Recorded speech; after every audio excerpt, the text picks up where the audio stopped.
अगर मैं आपको पूछूं कि एटम की डिस्कवरी किसने की थी तो आपका आंसर क्या होगा? Sir John Dalton, right?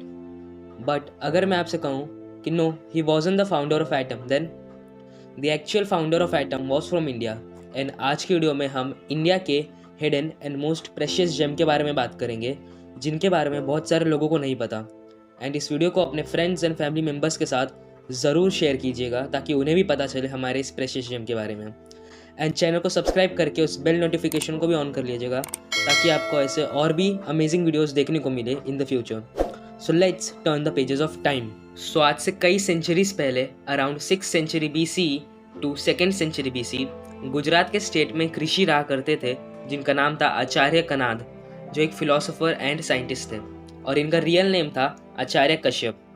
Kanad इनका ट्रेडिशनल नेम था जिसका मीनिंग है atom eater. Maharshi Kanad was known for his approach towards physics and philosophy in Sanskrit. इन्होंने Vaisheshika school of Indian philosophy की डिस्कवरी की थी, जो कि एक्सप्लेन करता है यूनिवर्स के क्रिएशन और उसके एग्जिस्टेंस के बारे में by atomistic theory and by applying logic and realism. Maharshi Kanad ने अपने एटॉमिक थ्योरी को और भी अच्छे से एक्सप्लेन किया है in his book called Vaisheshika सूत्र, जो कि संस्कृत लैंग्वेज में जिसे कनाद सूत्र भी कहा जाता है। ये book science, philosophy and religion का एक परफेक्ट ब्लेंड है, जिसके अंदर आत्मा यानी सोल, मोक्ष यानी बर्थ एंड डेथ के साइकिल से फ्री होना एक्सेट्रा जैसे कॉन्सेप्ट्स को यूज़ किया गया है। एंड ऐसा नहीं है कि उन्होंने सिर्फ ऐसे हवे में थियोरीज बताई है, instead he has applied logic and realism to explain his theory. So now let's see कि महर्षि कनाद की एटॉमिक थियोरी क्या कहती है। Everything can be subdivided. Over time subdivision leads to creation of परमाणु, which are the smallest entities. Parmanu is indivisible. It cannot be further divided. Thus, subdivision of everything cannot happen forever. It has an end. Atom is eternal, that is, indestructible. It is the basis of all materials' existence. Parmanu has unique identity with a specific property. This property is same as of the class of substance to which it belongs. It is invisible to the naked eye.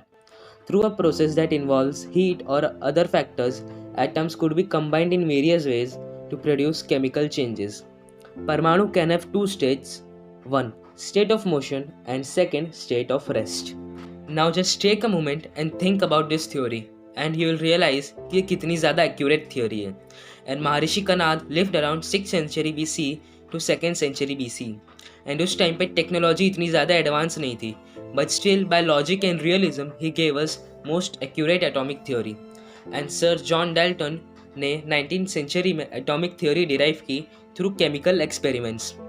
And this is a big wow factor. Even जब ancient time में advance technology नहीं थी, फिर भी महर्षि Kanad manage to gave us his incredible atomic theory. अभी एक common question आप सबके दिमाग में ज़रूर आएगा, which is why Maharishi Kanad is not given the credit of atomic theory internationally, which is a valid question.